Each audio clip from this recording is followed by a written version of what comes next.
over easy egg in your hand, and I'm like, Yes. why would you do And that? She slammed it.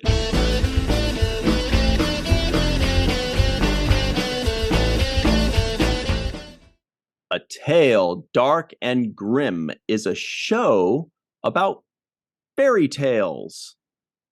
Similar to mine. A Tale Dark and Grimm is a dark yet more modern sounding version of familiar fairy tales.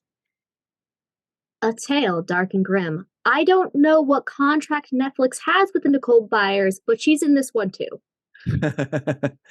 Hello, everybody, and welcome to Fallingtower's Watch the First podcast in which we watch the first episode of a series so that you don't have to. But you still can. As you may have guessed, today we are doing Netflix's A Tale Dark and Grimm, the first episode entitled, strangely, Chapter the First, Hansel and Gretel, or as the Germans say, Hansel und Gretel, I think. I don't know. Very good. Of course, Dr. Mohammed Noor is here. You know him. You love him. Well, at least you know me. But hey, always a pleasure to be on Falling Towers. Watch the first of things.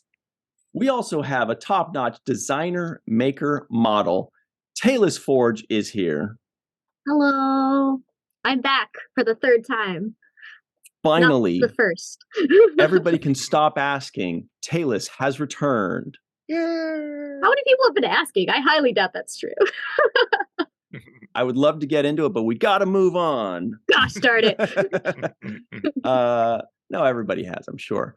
So it's fantasy month, everybody. So if you'd like us to review a fantasy show, in the comments below, give us that fantasy show you'd like us to review. Say WTF, whatever that show happens to be, and tell us where we can find it.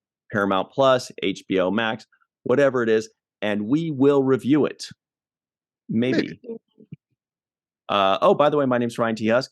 I'm wearing one of my OG Marilyn Manson. Oh, wow. Look at his face is green, so it looks. I love that. That's a cool effect. It says Dope Fiend on the back for no particular reason.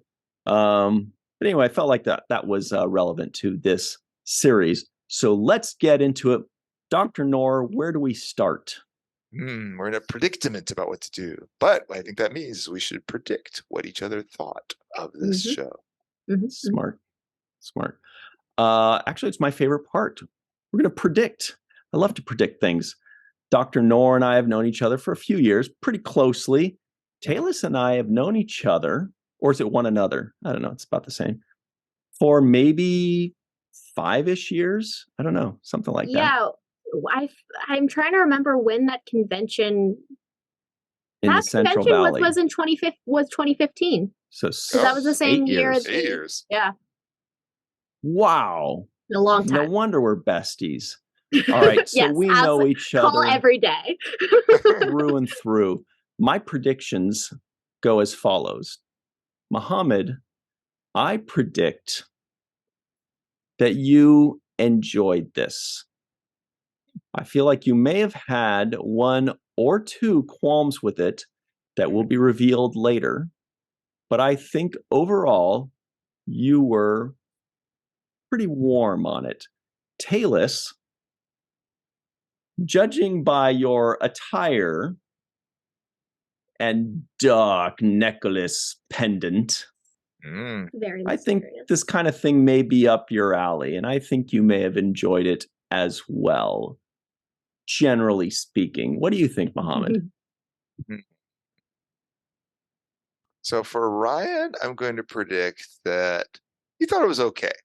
That you there was a story there was a build, and you may have actually thought it was unusual that it stopped at the end and didn't actually conclude, but actually it's almost like a cliffhanger potentially. At least it seems like it. I'm not sure if that's actually what it is. But I don't think you'd loved it. I think you were kind of like, it was okay. Tayliss, I don't know you as well, but I would guess that you actually were a little bit more favorable to it than Ryan. I think you're going to come away thinking like, ooh, this is an interesting retelling. And ooh, that was a dark version of this. That was unexpectedly, but appealingly dark for some elements to it. So I'll pass the baton to you, Tayliss. I don't think Ryan enjoyed it. I think that I don't think you lean as much toward the fantasy as you like sci-fi, so I think that might have been a little bit. I think the dialogue and the plot might not have been as appealing to you. Hamid, I think you enjoyed it more than Ryan did, but I think it's mostly because you have kids. All right. But I don't know if it was overall favorable to either of you. Okay. Ooh. Interesting. I like how variant our answers are here. I like that. So everybody at home, now is your chance to make your predictions. Do you think I liked it? Do you think Tayliss probably hated it? Do you think Muhammad will say this is the best thing he's ever seen? Who knows? Oh my Make God, your the show. predictions in the comments below or in the live chat, and take your time, no rush, really, feel it out. While you're doing that, Dr. Noor here is going to tell us all what this show is even about. In this retelling of Hansel and Gretel, the two kids live with loving parents who mysteriously behead them one day and sew their heads back on. When they reawaken, just leaving that alone, they flee and seek out a new home, specifically looking for a Mrs. Baker who makes sweets. After some adventures, they get to her house of sweets, but Mrs. Baker has a secret history of eating children and tries to fatten them up to eat them.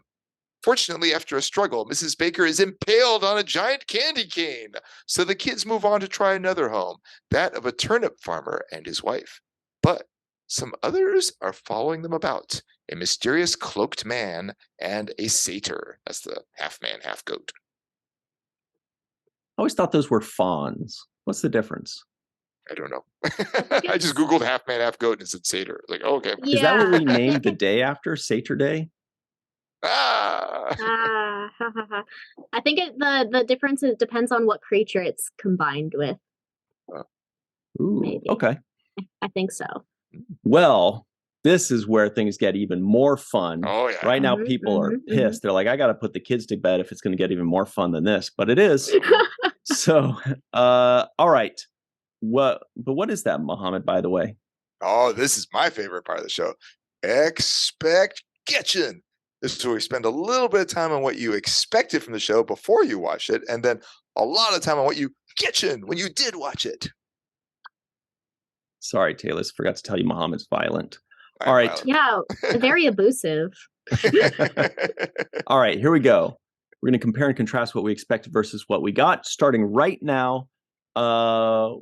Muhammad, before you watch this first episode of A Tale Dark and Grimm entitled Chapter the First, Hansel and Gretel, what did you expect, if anything? Absolutely nothing. I mean, like, you just texted me the title. I was like, oh, it's something on Netflix. It's short. I guessed from the word Grimm in there that it was fairy tale connected or adjacent. I didn't even know if it was going to be animated or live action. I'd never heard of anything. I've never heard anybody mention it before. So I went in very dark and in terms of not knowing. And then, at the point where I was about to click it, and so the first line was Hansel and Gretel, I thought, oh, I wonder if this is something where maybe every episode is something from, the Brothers Grimm, but a different story. I didn't even look at what the title was for the second one. So, yeah, really nothing aside from just fairy tale connected in some way. Tayliss, same question to you. What did you expect, if anything? When you told me the title, I assumed that it was going to be a live action. I did not realize that it was going to be animated. Which I'm fine with either. And then when I saw the preview image on Netflix, I saw that it had a really cool papercraft animation, which reminded me of this video game that I really like. So I had more expectations that the papercraft animation was going to be in the episode more so than it actually was. But yeah. Well, I'll tell y'all what I expected. Boy, oh boy. I got excited when I saw Grimm, Grimm. That second M makes us all go, wait a second. We're talking about fairy tale stuff.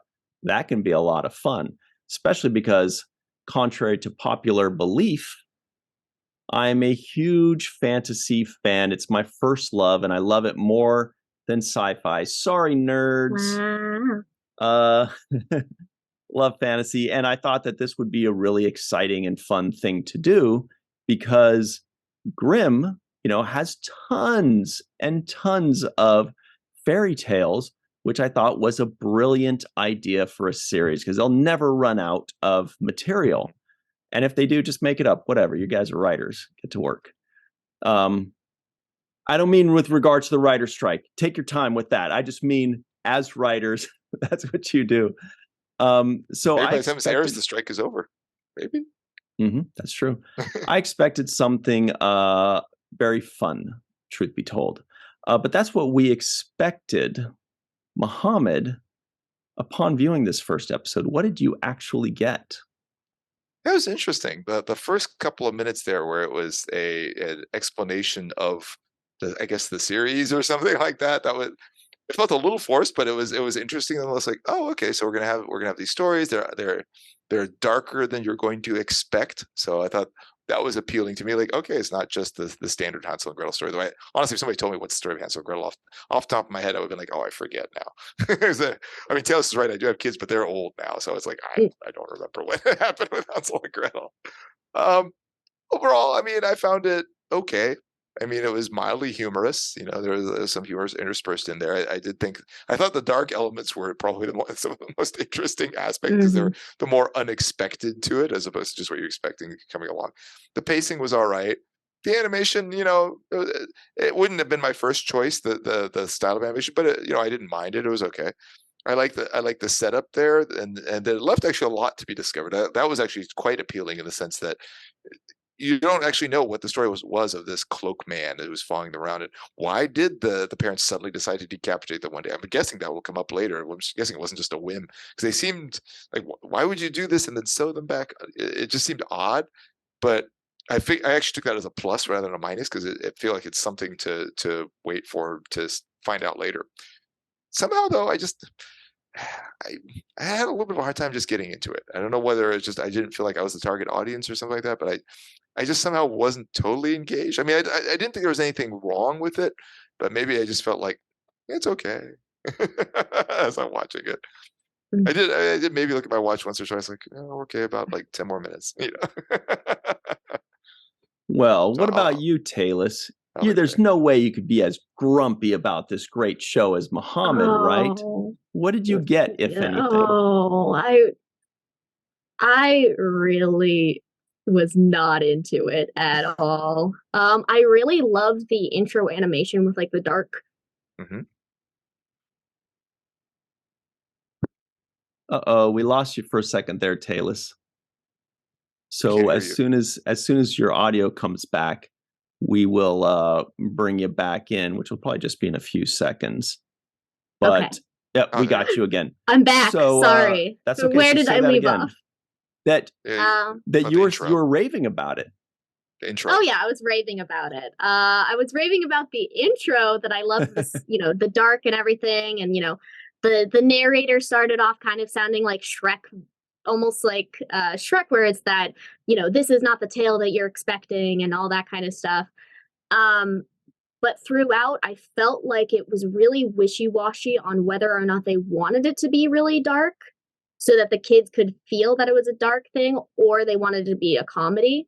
And I don't think that they meshed it very well at all. The dialogue was really rough. And it was interesting because when I clicked on Netflix, it said I had a 57% match rating with it. And I was just like, let's see how accurate they are. But I think even with like the interesting elements, like I think the style of the satyr character that they have is cool. But aside from that, I'm not sure I would ever watch this willingly. But we'll find out more about that in a moment, everybody. I'll tell y'all what I got when I watched this amazing show. Here's the problem, and hopefully throughout this episode I'll be able to work through it. I feel like there were a lot of very good elements, yet when it ended, somehow I did not have a very favorable. It just didn't. it's like if somebody put in a bunch of ingredients into a cake that you love and you're like, oh, this is going to be really good. And then you ate it and they're like, how was it? You're like, meh, it was, I don't know. I don't know why it wasn't that great, but it wasn't. Mm-hmm. And I just can't quite pinpoint exactly why. But it was very mediocre to me too. And I expected it to be good. So I was a little surprised by that. And maybe other people will think so. But let's talk about it I'm very a relieved little by bit your more. descriptions, because I definitely felt like I don't have a solid criticism, but I just didn't really love it. I don't know why. Yeah, But like, you it seems like you guys are saying the same thing. very similar, which is funny because Yeah. I thought I was going to be the stick in the mud here. I thought you guys were going to be like, oh, this is so good. And I was going to be the jerk that poops on it the whole time. Thank goodness. We're all jerks together. Yay. Yeah, well, what did you like about this show? That for me, I thought I was fine with the animation. I liked the animation style. I was happy with it. I was happy with the color. I was happy with, I thought that the best part about the show personally was the concept. Yes, make an animated show about Grimm fairy tales. I'm all for it. I think it's brilliant. But I don't know. What did you guys think of it? What you liked, I should say. Do you want to go first, Tayliss? Sure. I agree. I didn't mind the animation at all, and like the different styles were great. I love the dark elements. I think some of the character designs are kind of cool. Like I like the the fashion elements that they've added into theirs, and especially within the villain characters. But not a lot to hype about on my end. What about you, Muhammad? You hype a lot of things. Yeah, I mean, I feel like I said the things I liked the most. I mean, again, the pacing, the mild humor. Again, I thought the strongest pieces to me were the dark elements, like the fact that Mrs. Baker got impaled on the candy cane. I thought was hilarious because it's just so unexpected. Like, oh, Muhammad, 1 second there. As a parent, do you think that was appropriate for children? Depends on the age. I mean, like I wouldn't show it to a 3-year-old. What age group do you think that begins on? That's where I was a little confused. I'd say middle of elementary school. I think it'd be fine. Okay, 7, 8. I mean, at least for most kids, you have to specify for the kid because some kids are more sensitive to things than others. But I mean, and beheading. Yeah, no, I mean, given that like it was like almost comical beheading because like they're just then got sewn back on and then they're fine. Like, okay, all right. I think that's okay. I mean, you figure that there's what's the Day of the Dead animated movie that Coco. Yeah, I mean, that one was great. That was a great movie. Yeah, but there's death in that. It's okay. Yeah, they definitely they censor the beheading too in the tale. Yeah. It was very meta. Yeah. They were very meta about it, like saying, all right, you better walk away. It's going to be weird. All right, you're weird then if you stay here. So they were kind of meta about it. But you were saying, Muhammad, sorry. I was trying to say there are a lot of things that just had me puzzled every now. Like there was an inordinate amount of talk about chocolate cake. Like, okay, we get it. Like, we can cut the chocolate cake. I'm good with that. Yeah, I mean, I like chocolate cake too, but I mean, there was just an inordinate number of references to like, okay, you guys are like really obsessed with this. I didn't quite understand the ending too, like when they were staying there with the turnip people.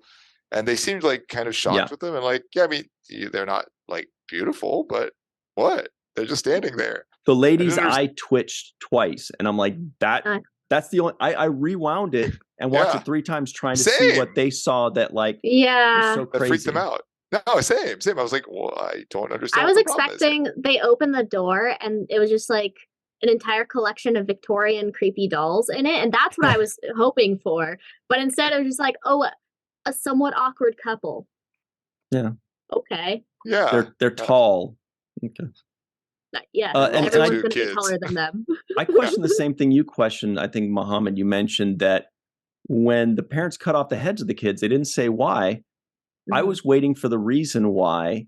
And then 5-10 minutes later, we still never got it. So I was like, maybe they mentioned it and I missed it. So I actually went all the way back and watched that part again, waiting for an explanation. I'm like, they didn't actually say it, because you would think that they would explain why they cut off the heads, because otherwise, why would they have changed their minds so quickly? And What made them cut off the heads? What made them change their minds? I have no freaking clue. And what's with the magic Magic thread. thread? I'm Yeah. okay with that. That's fairy tale crap. Well, I understand, but I didn't understand what was the point of it. Like, what is it? Is that what brought them back to life? It's part of the mystery. You have there's to a lot keep of mysteries in watching to find out.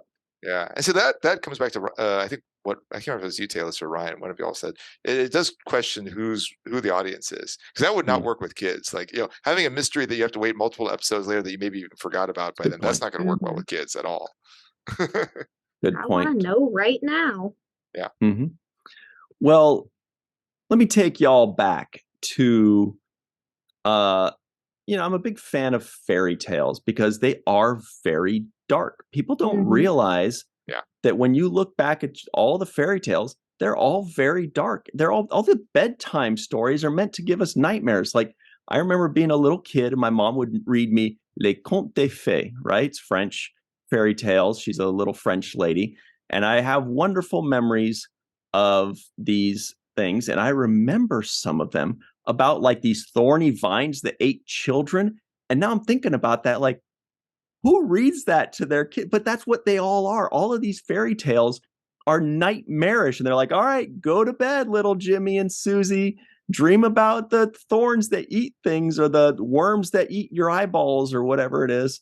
So I thought the concept of this was great. They're showing, hey, look how dark these fairy tales are, and we're going to embrace it. And I still can't quite figure out why the execution did not work for me. I don't know if either of you got anything. I think they still changed the story too much. Because even though it's a dark version of this tale, it's still not as dark as the original tale is to begin with. Oh, really? Yeah, like, I'm like, Hansel and Gretel is really dark and depressing. And the story that they did is still not as dark and depressing as the version. And I think it's because they were trying to make a continuous storyline with these two characters in order to make it work. But I feel like it falls flat because they don't just have this is the story, it's dark and depressing, has an ending. If they had done like maybe different stories each time, maybe it would have worked better. Yeah, it seems like I didn't watch the second, but it seems like the picture on the Netflix screen looks like it's going to be a continuation of this story too. So. It is. Yeah, when I was looking at the episodes, the characters are in Hansel and Gretel are in each of the pictures. Got it. Okay, yeah, I wondered about that too. I assumed they were going to be standalone episodes. This was going to be Hansel and Gretel. This was going to be Jack and the Beanstalk. This one's going to be, Star Trek, maybe. I mean, they might still do Jack and the Beanstalk, but they just have Hansel and Gretel as the characters. So they're still like having them go along in each kind of fairy tale, but they're the main characters. Them, right? Maybe Hansel and Gretel are going through their travels and they are our guides through this. Possibly. Their dialogue's not great, and I don't want to follow them along. Yeah, let me see. Was there anything? I had a lot of question marks on a lot of things. Like when the kids stuffed their faces full of sugar, which made them get sleepy. Drunk somehow? I'm like, I think kids get the opposite of sleepy when you feed them sugar. Not that I've had any, but Muhammad's nodding, so I think I'm on. Yeah, I would concur, at least in general. Yeah, the way that they acted made it seem like the baker would have poisoned them or done something to it, and they just like removed that. They're like, oh, that was too dark. It's like, isn't that the point though? And they eat turkey on the side. yeah, all the turkey. Something did make me laugh when the kids got attacked by bats, and Hansel said, "Gross! One of them kissed me." It was a throwaway line, but I was like, "That's funny." Oh, I didn't catch that. That is funny. I heard that, and I was just like, "Oh, you've been blessed." Got kissed by a bat. Yeah. Aw, it's a vampire. Now you are one. I like the just in terms of sort of gross but funny things. The closet full of children's shoes, and one of them still has a foot in it. Yes. And then he had a pocket pork chop. That was the pocket pork chop was just weird. Like, what? Why would you have a what? Yeah, pocket pork chop. It worked well for the plot. I was actually laughing at the fact that she was eating like over easy egg in your hand, and I'm like, Yes. why would you do And she that? slammed it. Yeah. I remember that. That was funny. Although I was jealous of those kids. I would eat like a fiend with all that chocolate and Yeah. Oh, eggs gosh. and Oh, cakes. absolutely. Oof, Yeah. just like Man big. alive. I'm like, I how did like fresh is all this stuff? Speaking of good lines, to that line after they were sewn on, I think it was Hansel said like, "Modern medicine is amazing." Like, okay, Gosh, that goes past modern medicine, but cool. cool. Or the choice, like, do we do turnip farmer or cake baker? You know, oh, I wonder That which was one they're going to fun. pick. Yeah, again, there were a couple of good lines, like again, mildly humorous. Yeah. Mildly humorous. And I Sometimes What did you liked. think of the narrators? I was just going to say that. Yeah, I liked Yeah. the crows. I feel like I'm in the minority here. I felt like they're going to be, you know, our narrators throughout this whole show, and they're going to be kind of like, you know, Hansel and Gretel are like the visual guides, whereas the crows are going to be the, you know, auditory guides or the narrating guides. I kind of like that. It seems like the two of you thought that maybe that did not work. Oh, I think that was fine. I like that. I think the fourth wall breaking kind of ruined it for me, where they were like, "You 7-year-old, are you able to even allowed Oh, to that, watch yeah. this or whatever?" I think that the narrators would have been fine, even with the comedic effects that they were trying to add into it, or like the dark humor that they were adding, if they didn't break the fourth wall so much, because it kind of just ruins the immersion of the dark story that they're trying to tell. Mm-hmm. That didn't bother me as much, but I hear what you're saying nonetheless. It's a good point. In Yeah, terms of because you're okay. thinking if you're a 7-year-old kid, that's going to work. But for everybody else, it kind of takes us out of it because we're like, well, that's not aimed at me, but that's I'm aimed like, at someone. I'm like, who are you talking to? I'm in Yeah. this room alone. Yeah, is there somebody looking in my window? Yeah. What's going on here? What were you saying, Mohammed?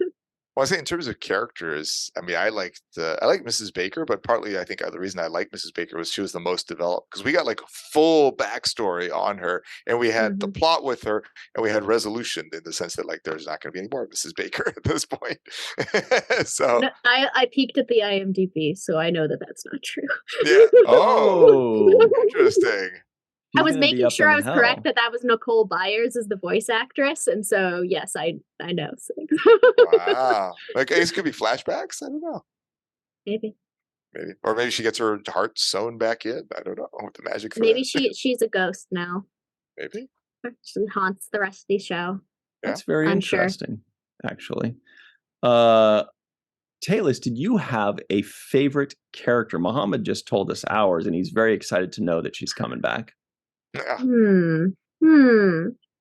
I think probably the satyr. I think his aesthetic is neat. But I don't know enough about him. Yeah, that dude. Well, wasn't I think he was. Isn't he specifically a devil? Wasn't he supposed to be? Yeah, or maybe I'm not sure exactly what it is. He is, but I thought his design was really cool, visually, and there wasn't enough of him saying stuff that I was bothered by what he was. I'm just like, cool. He was in there. He was gone. I like that guy. Mm-hmm. Yeah, sometimes seeing just a little bit of something piques your interest the most. And I agree, devil guy and maybe old man, just because they're a mystery. They create a mystery, you know, like the old man, do we even know, what did he say? He's like, oh, I'm not, you know, he's going after the kids, but we don't even know why. And that's always a very interesting plot device, is to have an impending doom, an impending thing following them throughout in a story, you know, episode to episode, this impending doom is getting closer and closer. So that's always a nice thing to have. I don't know how well they'll develop it, but you know, it does pique your interest theoretically. The turnip farmer, I liked him a lot because I wish I could be a turnip farmer. Screw the internet, be a turnip farmer. Yeah. Can you grow turnips in California? Probably. Maybe. And then people will be like, what happened to Ryan? And you'll be like, I don't know, I'm sure he'll turn up. Oh. See this coming. Yeah. I tried to stop it as it was coming out of my mouth. I was like, no, don't say it. Oh, it's all good. It's all good. Well, let's shift gears, shall we, Mohammed? What do you think? Let's do it. I completely agree. Thank goodness. So, Tayliss, it's time to talk about you for a moment. You're a designer. Me. Yeah, you're a designer, maker, model.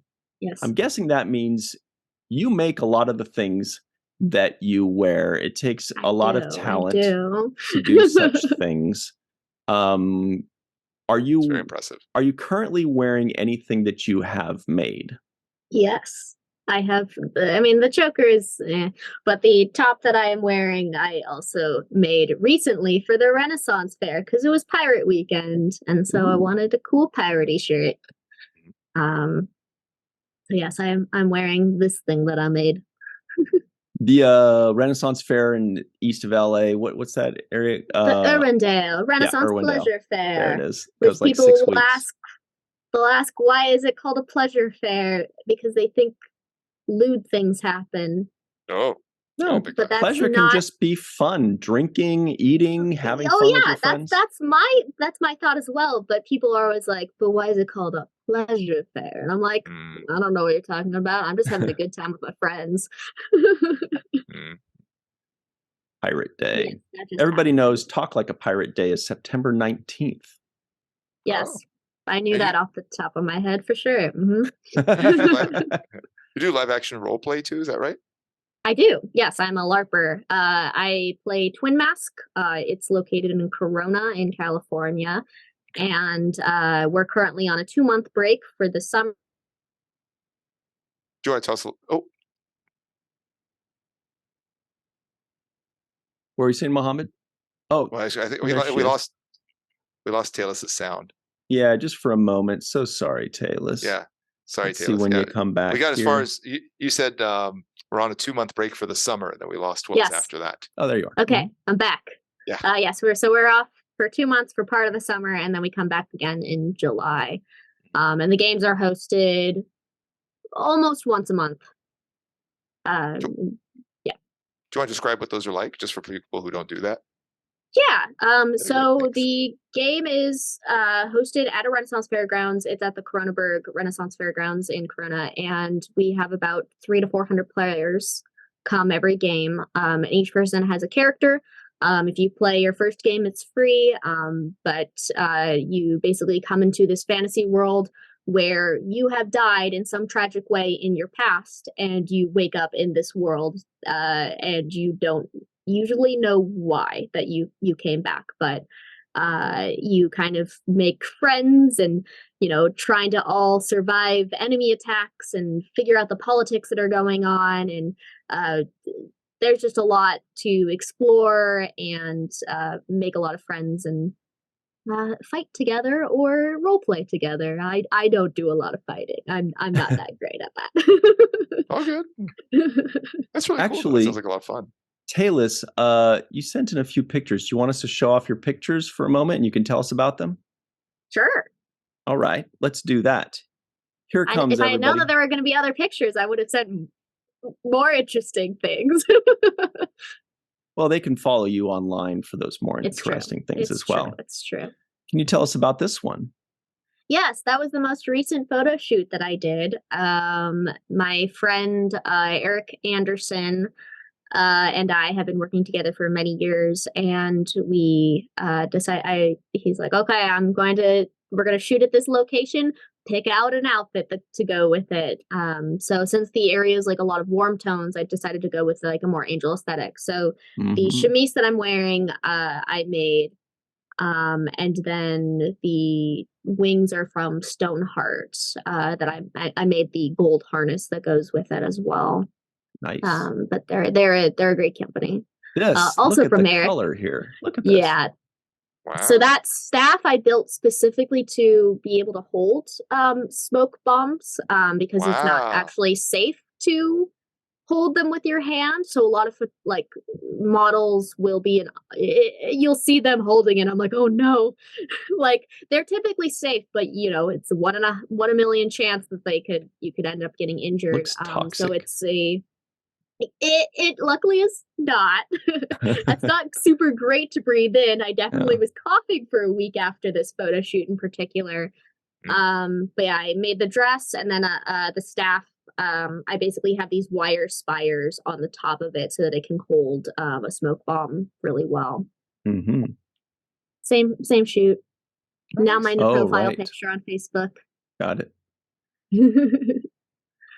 So this is got to from be Wasteland. Yeah. Yes. So you can see the camp in the background, like all far off into the distance. And this one was taken by my friend Landon Donahoe, and he and I met through LARP, and he's one of the photographers through LARP and is a part of our camp. So each of the Wasteland areas basically has camps involved. I don't run it, but I'm one of the employees at a Wasteland themed arcade. And look how cool this makeup is. Thank you. It's some fun eyeliner that I bought a bunch of colors of. So yeah, I made that outfit too. I do all patina themed looks for my Wasteland kits because I think that it's a color palette that's kind of underused, and I'm sick of browns and tans for post-apoc attire. Mm-hmm. Do you make cosplays and sell them too, or do you just always wear them yourselves?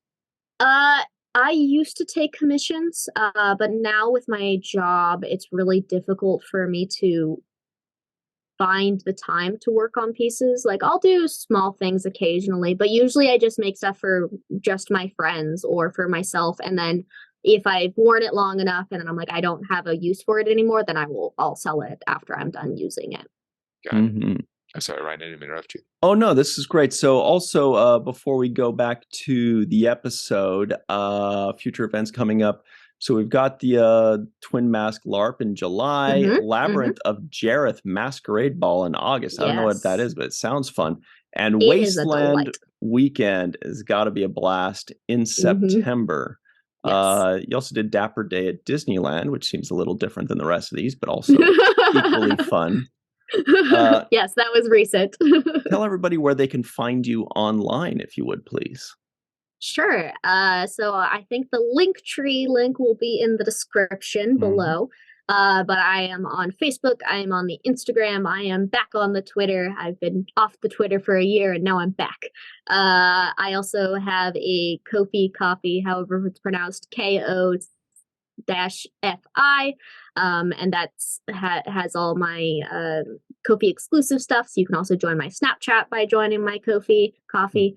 And yeah, so I'm also around at convention.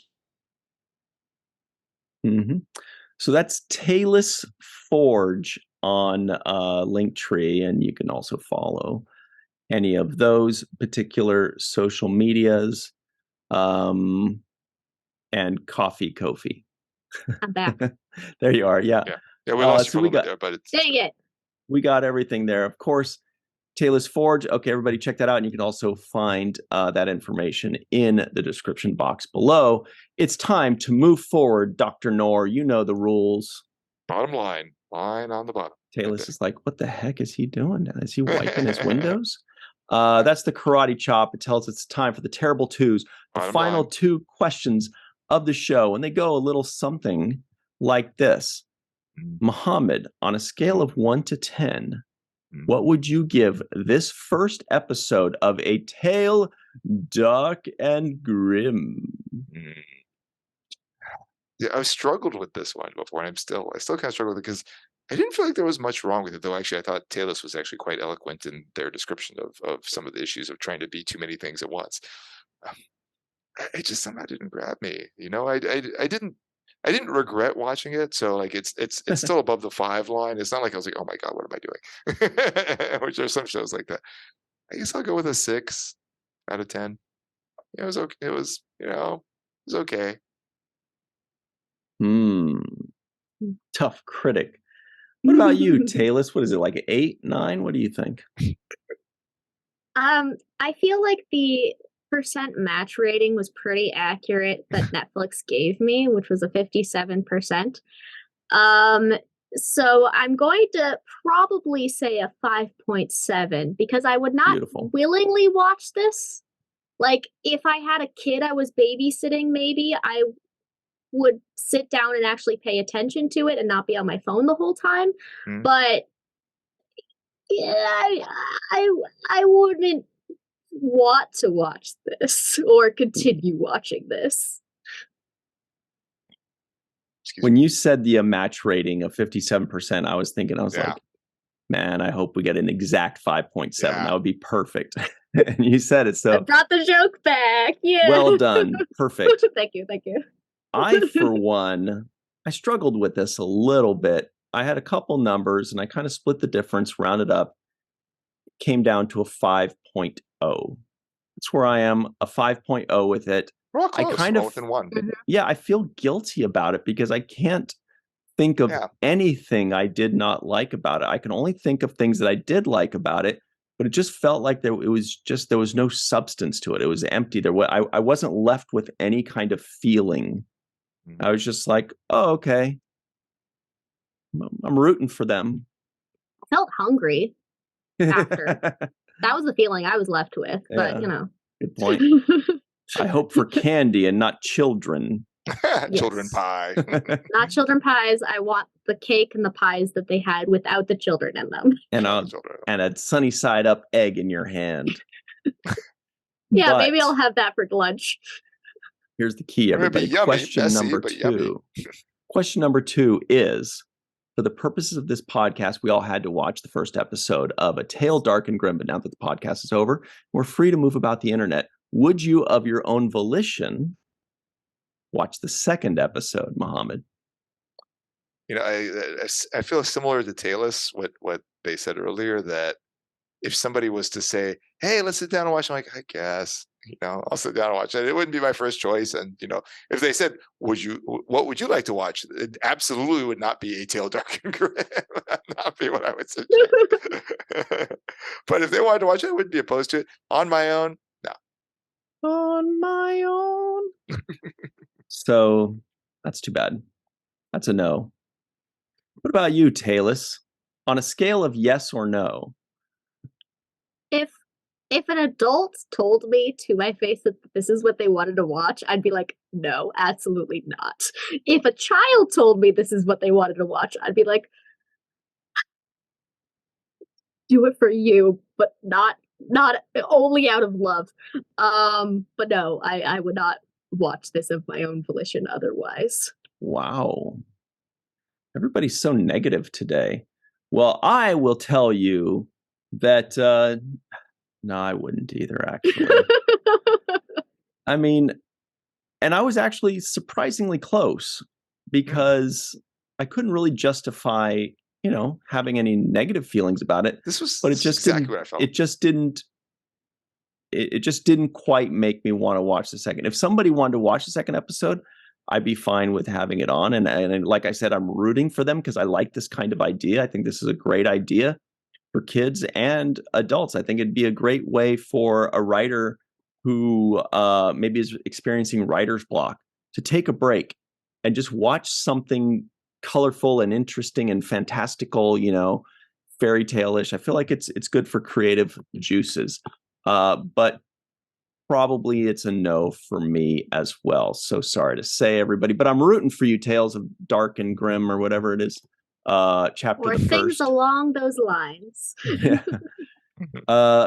So that's it for us, everybody. We've had a great time with all of you. And if you'd like us to review a show, especially a fantasy show this month, in the comments below, give us that fantasy show and tell us where we can find it. Until then, please make sure you are liking this video. Make sure you're subscribed to this channel. Make sure you are following Tayliss all over social media. Give us a 5-star rating. Thumbs up. There's Tayliss. The thumbs up right there. And that's it. What I'm trying to say is this podcast was grim. This podcast was a tale happy and light. This podcast was a little negative. Let's fix that by. Oh, wait, first, Dr. Muhammad Noor, remind everybody what Mr. Michael Kenyon Rosenberg always likes to say. Mr. Michael Kenyon Rosenberg always likes to say, don't forget to be an organ donor and don't forget to watch the first of things. All right, everybody. Freeze frame like Mrs. Baker.